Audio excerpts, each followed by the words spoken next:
Everybody, and welcome to the 5 Tips and Tricks for Careers in Athletics. I am your host, Dr. Maury Mosfitz, with my all-time, most wonderful, most favorite, best, stupendous co-host, Jen Albanese. Hello, Jen. Hey. Hi, Maury. How are you? Hello, everyone. Welcome to the podcast. So we've got Sarah Thompson, who is philanthropist, student, activist, working in the field of hockey, ice hockey, just awesome. And we're very excited to have her, and at probably a great time to be talking about hockey.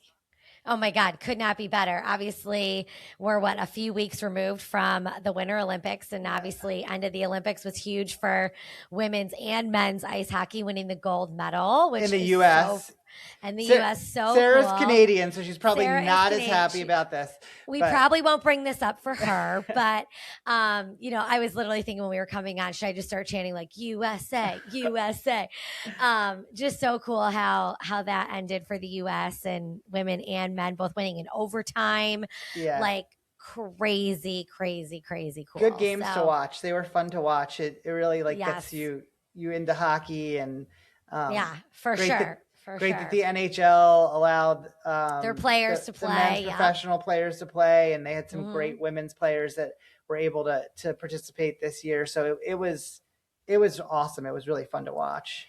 Yeah, it was cool. The kids got into it. Everybody got into it. So, just such a cool. I mean, we all know we love the Olympics. I feel like we talk about them all the time on this podcast. So, to kind of have Sarah with us, who is a part of, hockey and obviously has some connections with the Olympics, I'm sure is great. So. Well, the one thing that I kept thinking about, especially in seeing that injury with the teeth being hit out, is why don't they wear mouth guards? I came up in lacrosse. You're not even allowed, and that even has a face mask in lacrosse. Hockey, right. You're wide open with sticks flying up in the air and no mouth guards. Why no mouth guards? I don't know. I mean, it's got to be a personal preference, right? I mean, I'm sure if you wanted to wear one, you could, right? I would guess, but why isn't it a mandate? It just seems like it's okay to lose teeth. I don't. I mean, I feel like that's a rite of passage for hockey players is to not have teeth, right? Isn't that the thing? I feel like that's the thing. Maybe not for the girls, but the guys. I feel like. I think everyone should want their teeth. I don't know. Right. I don't know, but that picture's pretty iconic. It's pretty insane. Hughes with the flag Hughes, and the bloody mouth and the tooth, and my mother was like, oh my God, he's gonna have to get a cap. Her the dental hygienist how we're gonna diagnose and fix his tooth, but that's pretty iconic. But I don't know. I mean, if it was my child, I would make sure they had a mouth guard in for sure. Let's just put it out there. We will promote to all you hockey players out there. Please wear a mouth guard. Don't look at this one time in U.S. Olympic hockey history as the way to do it. And be like, that's what I want for myself. Keep your teeth. Yeah, so, but I do feel like that's just a hockey, the culture of hockey is the missing teeth. But maybe they are sponsored by dentists. So we'll see them there. They could be making a lot of money from a dental sponsorship. So with that, we will have Sarah coming back after these messages. Are you a loyal 5 Tips and Tricks podcast listener? If not, now is the time to start. Get all your info and fun content on the podcast by following us on all our social channels at @AthCareerPod. The 5 Tips and Tricks podcast is a part of Athletic Career Consulting. Make sure to reach out to us. The one-stop shop for everything is our website, www.athcareer.com. Remember, follow and like us on @AthCareerPod, rate and review us, and get all your info at www.athcareer.com. Hey everybody, welcome back. Maury, would you like to introduce our guest today? Very much. Today's guest is a scholar, athlete, and humanitarian who has spent her career turning passion into purpose. She's played ice hockey at both Syracuse University and St. Lawrence University, graduating Summa Cum Laude from Syracuse with a degree in Sports and Fitness Administration and Management, earning the Matt Brodsky Philanthropic Excellence Award along the way. In 2023, she launched the Thompson High Performance Program at Ottawa, a sold-out elite summer hockey program for girls staffed by female players from the NCAA, USports, and professional ranks, expanding into year-round mentorship programs where she works one-on-one with select athletes on everything from goal setting, nutrition, mental training, and navigating the recruiting process. She completed her master's degree in organizational leadership at St. Lawrence University in 2025, and that same year was honored with both the 2024-25 NCAA Hockey Humanitarian Award and the 2025 Sarah Devens Award, two of the most distinguished recognitions in college hockey. She also serves as the Director of Partnership at 3G Sports in Montreal, helping athletes build and monetize their personal brands beyond the ice. And since 2022, she has been the founder and executive director of Sticks Together, a non-for-profit that has raised over $30,000 in organized hockey trips to Argentina, South Africa, the Philippines, and Kenya, taking the game she loves to corners of the world that have never seen it. Please welcome Sarah Thompson. Welcome, Sarah. Thank you. I love the intro. I was like just sitting here listening to you guys talk about me. It's awesome. Well, Sarah, you've done such amazing things. I mean, your outreach and what you're doing with the world of hockey is so incredible. I mean, to at such a young age to found an organization like the one that you're doing and getting it across the world is just so incredible. Thank you. Oh, I appreciate it. I'm a proud mom over here. Sarah is my first mentee that we did a really cool program at Syracuse where they paired student athletes with staff within the athletic department. And Sarah was my first one and my favorite. Don't tell anybody else. But the whole world. I feel like a proud mom and I've been a part of a lot of these things with Sarah, and I'm so proud of her and excited to have her on today. This is so exciting for me. Yeah. So I'm excited. This is awesome. Thank you very much. Sarah, we really want to hear some of the great tips and tricks you might have for people that are probably close to what you're doing or in the ranks or coming up through the world of sports and athletics. So let's hear your first tip or trick. Yeah, so I think the first tip is something we hear a ton at Fall College in the sport management degrees. Just build a network of great people. And I think oftentimes at first when you're a freshman and I heard that build a network, it was like, all right, got to get on LinkedIn and start connecting with all these great people. And yes, that was a great thing that I definitely did. And I was brave enough to reach out to people and ask to meet. But I think just putting yourself out there and meeting people organically, whether that's just from volunteering or signing up for that mentorship program, like how I met Jen, right? Like doing things to put yourself out there to connect with people that are only going to help you move forward, I think was something that was so valuable for me. And I feel like I'm pretty proud of the network of awesome people that I've been able to meet and that have gotten me to where I am now. A lot of students, I think, are afraid in the beginning. Like, like you said, they're intimidated as a freshman to like go and make those connections. But, you don't have to be like Sarah. Obviously, you were, one of the few that really was on top of it and talking to different people. But, I think it's utilize your own backyard. Like say you're at a university like Syracuse, you have an athletics department right there to utilize those people that are right at your fingertips. So Start there. Start making those connections there. And then obviously as you get a little more confidence in, talking with these people and building the network, you can go beyond that. But I think that starting kind of in your own backyard is a great way for people like really, really starting out, freshmen, even kids who are in high school who don't really know a lot about the sports industry.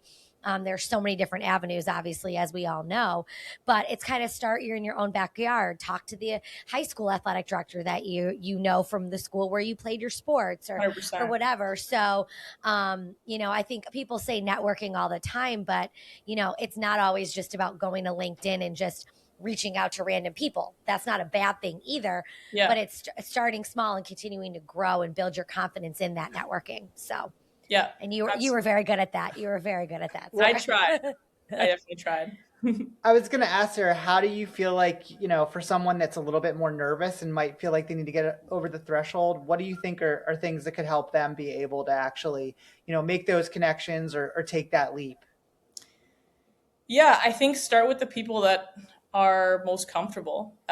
Like Jen said, like there's so many people right in your backyard that you don't even realize are willing to help, right? Like I tell the kids that I advise all the time, 15, 16-year-old girls in Ottawa, it's like, if I'm coaching 30 kids on the ice at once, I can't possibly know what all of you guys are thinking, all of you guys want to work on.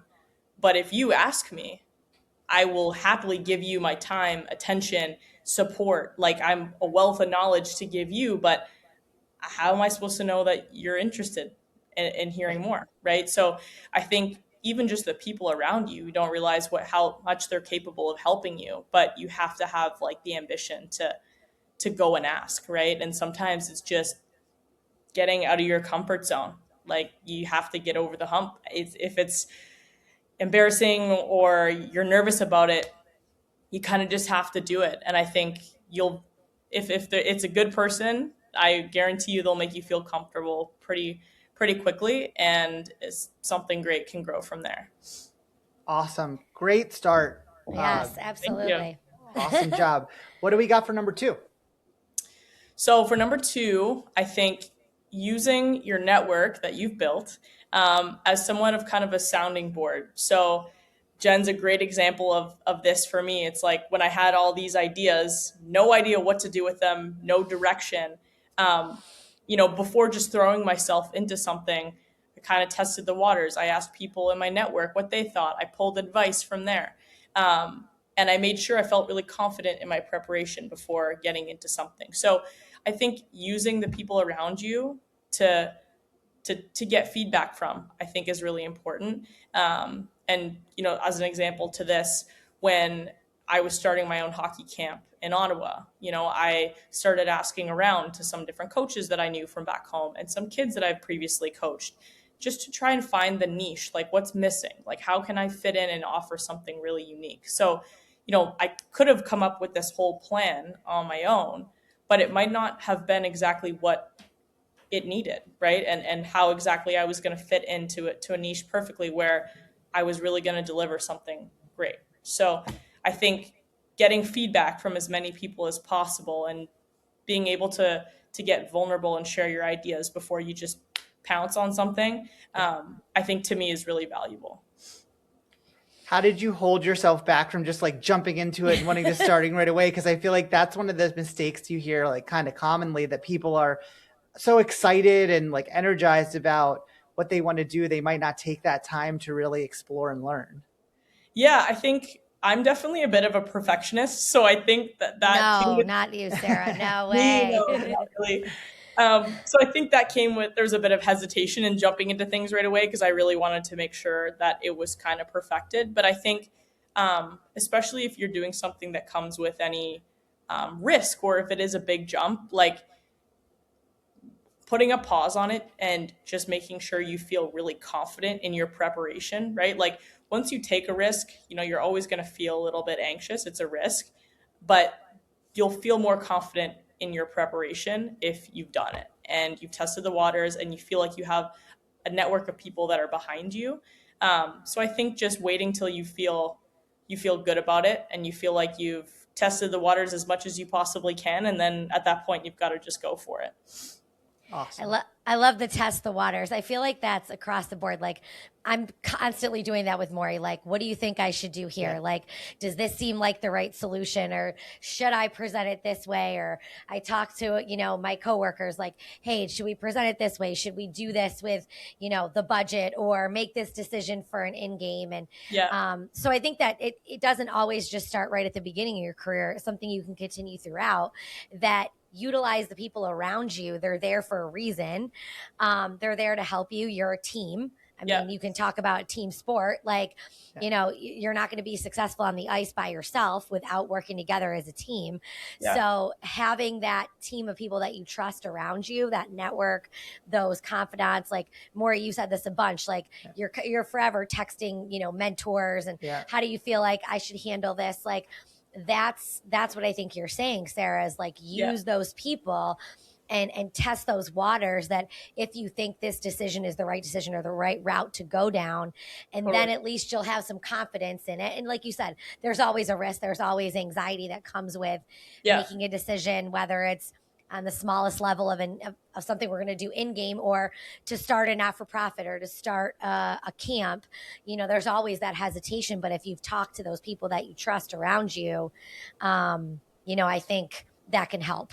So 100%. Yeah. It just gives you that feeling of confidence and support to make a decision. So yeah, exactly. Great. These are awesome tips. We're doing great. We're doing great. Okay. Number 3. So number 3, again, it kind of just falls into, we've got like a timeline going here. So perfect. Going one to the next. It's perfect. Exactly. It kind of a nice little transition. So the third one is just to be a sponge. I think I am someone that can be very narrow-minded, tunnel vision. I have a goal and I just want to work towards that goal. And the same way when I was completing a degree, it was just like, got to get an A on this test, an A on the next one, rather than really trying to like soak the information in and see it as an opportunity to like learn something that I'm going to carry with me for like years to come. I think when like working, especially in sports and in business, you're always thinking about the next game, or the next project, that sometimes taking some time to actually see what's going on around you, especially in collaborative settings, right? Like when you're just so focused on your small task to get done, and just worried about a deadline, that sometimes you miss the opportunity to see what's going on around you, like the different pieces to the puzzle. So I think that's something that's been super valuable to me, and something I've learned from working kind of in a startup agency business, where I do get to kind of touch all sorts of things and be in meetings where we discuss everything. So I think that's been really valuable. And in other positions where it hasn't been a startup and I've had a very narrow role, I think this advice would have definitely helped me get out of my comfort zone to just even ask a colleague like what they're working on and what that looks like. Because I think the more things you can add to your portfolio, the better like perspective you have when you're working on your own task. Yeah. I feel like as I've gone through, it's just a really helpful skill. Is like, how do you take these pieces of information and like kind of connect them to things that you wouldn't think of?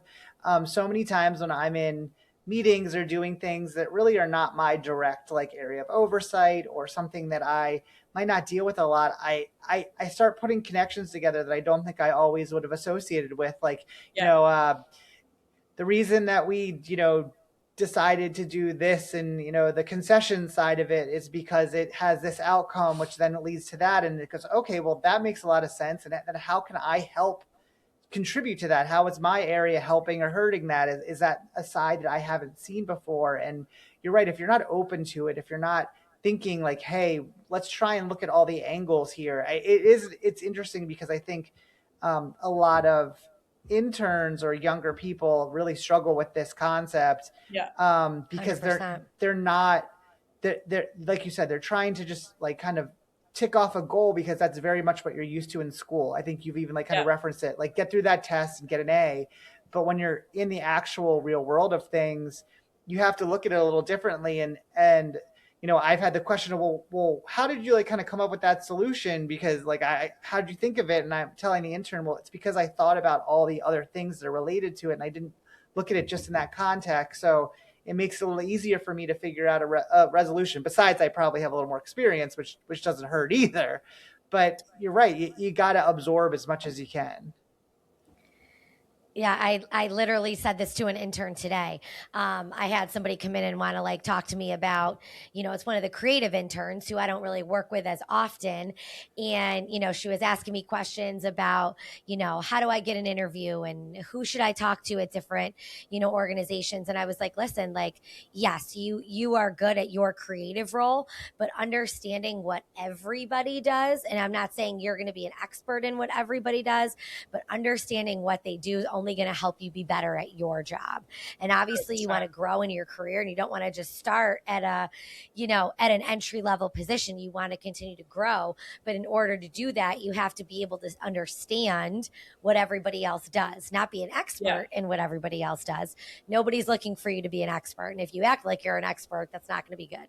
Yeah. But to understand what everybody does, I think will only help you build those relationships. And again, going back to like the team mentality, we're all a team. Like, you need to know what's happening on offense and defense if you want the team to be successful. Maybe you don't play offense, you only play defense, or vice versa, but you got to know what their roles are so you can work together to accomplish that goal. So, that's great. I love that. It makes, Jen, I want to put it even farther, that understanding can lead to appreciation. And at the 100%. End, appreciation is really what can like make the difference in that whole scenario. And so like, the more you can appreciate what other people do and create a connection with them, really like how much smoother is it to like deal with them? Kind of like you said, like it makes going to these meetings where you're, in a startup, like you said, where you're all collaborating so much easier than just being like, I'm putting myself right in the middle of it. So that's awesome. Yeah. Okay, Sarah, absolutely. We're going strong here. Number 4. Yes. All right. Number 4 is to just bet on yourself and don't be afraid to take a calculated risk. I think taking risks is the reason I have got to where I am today. I took so many risks, like just leaped into things. And I think the people that take risks, the people that do things that others won't, are the reason that they got to somewhere that no one else did. So I think, I had to just kind of put faith in my preparation, and like running my camp, for example, the very first time that I did it, the cost associated to booking ice and the room rental was like $5,000. So I knew I was, risking $5,000, and I knew through my calculations that I needed 20 kids to sign up to even break even, right? That number was so daunting. So it's like, it's my first time running a camp. I've never had a kid sign up.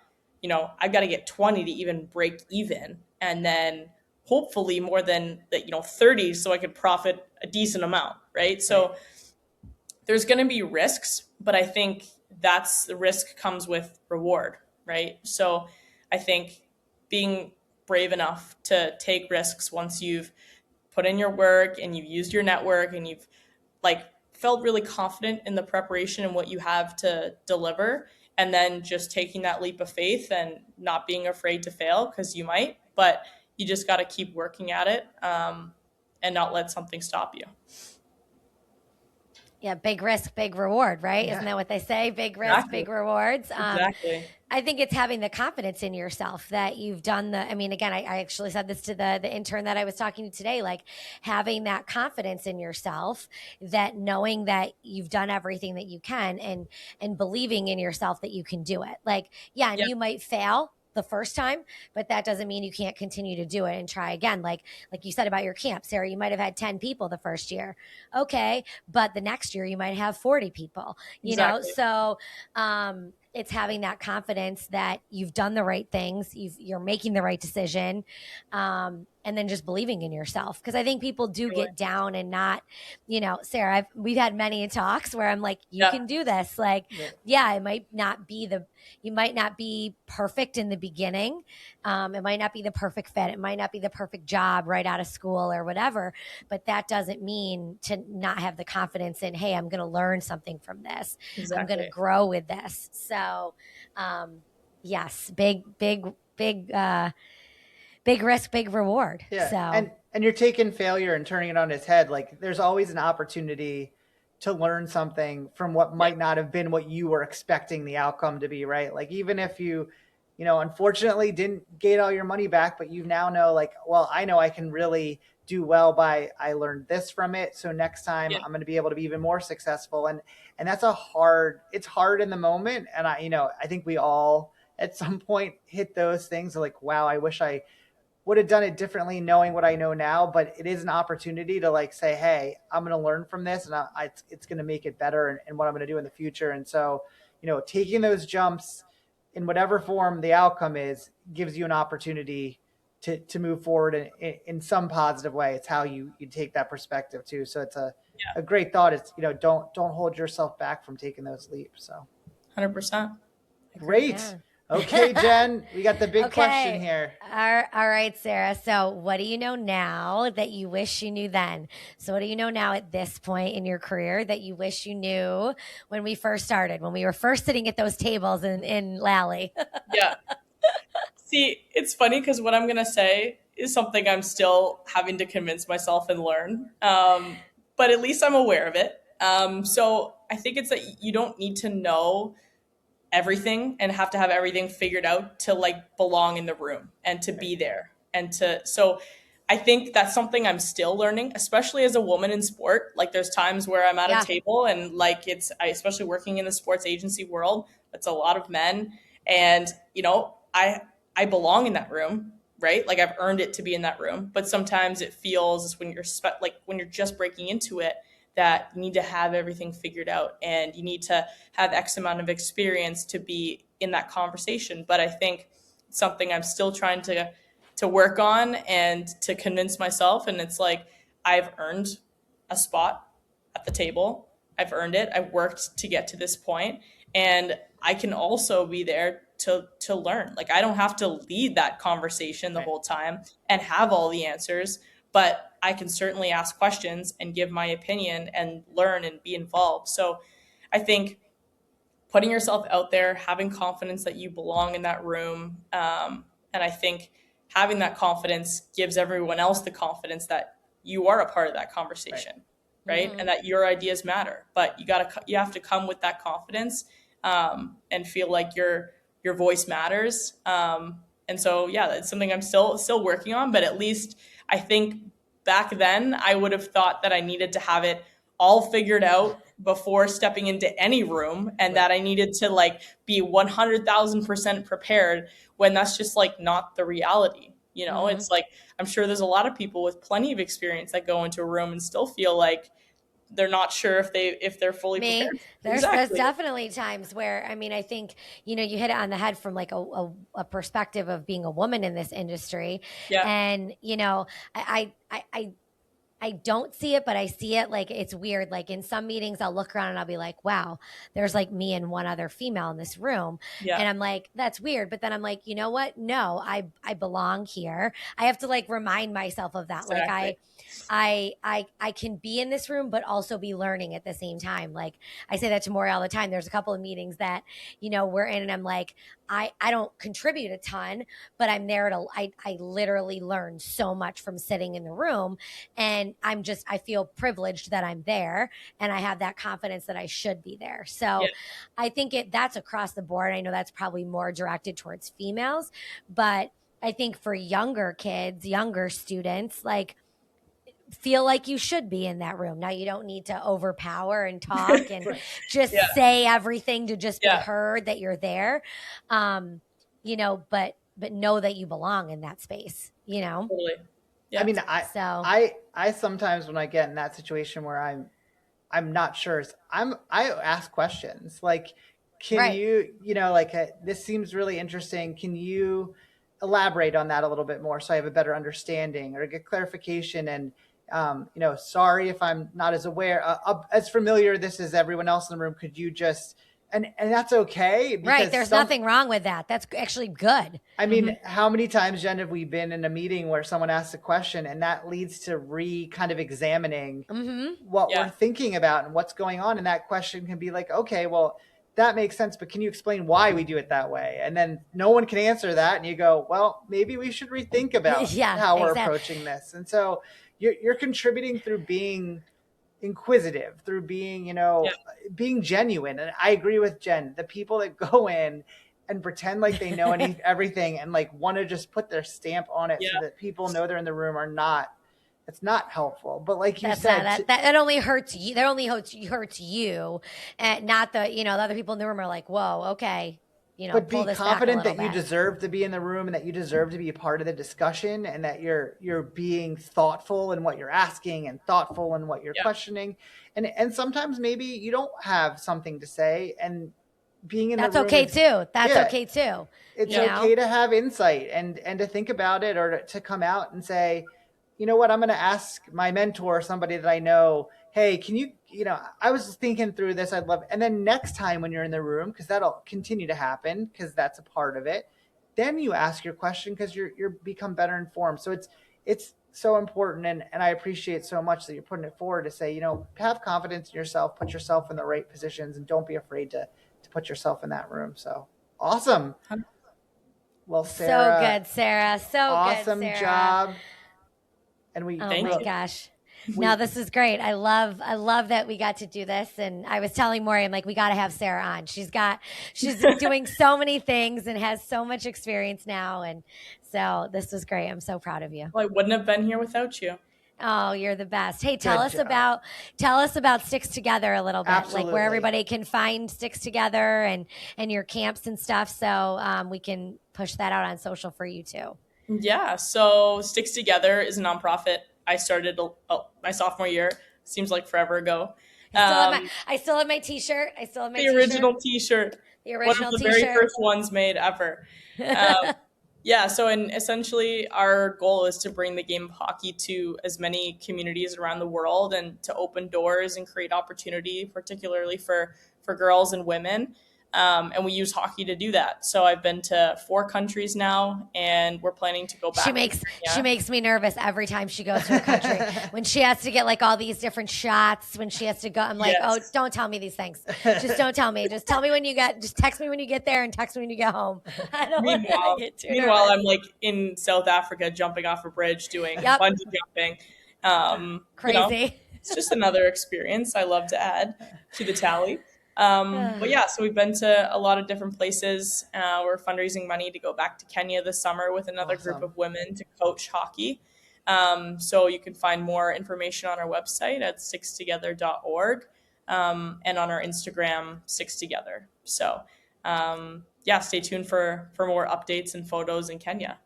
Awesome. We're looking forward to it. We want to see some of those awesome pictures and see you teaching hockey to some people that would maybe never get that experience. So that's for sure awesome. It is the best. It is the best, man. Well, thank you, Sarah. Again, we so appreciate it. Great tips. And thanks everybody for listening. Make sure you're following us on all our socials at AthCareerPod, and on listening on all the podcast platforms, and new episodes drop every Tuesday. So thanks everybody for listening. And thank you, Sarah. Thank you for having me. Bye, everybody. Bye. If you like the 5 Tips and Tricks podcast, make sure to subscribe on your favorite podcast platform. You can rate and review us, including questions that may be answered on future episodes. The 5 Tips and Tricks podcast for careers in athletics is part of Athletic Career Consulting. Check us out at www.athcareer.com. Don't forget to follow and like us on your top social media platforms.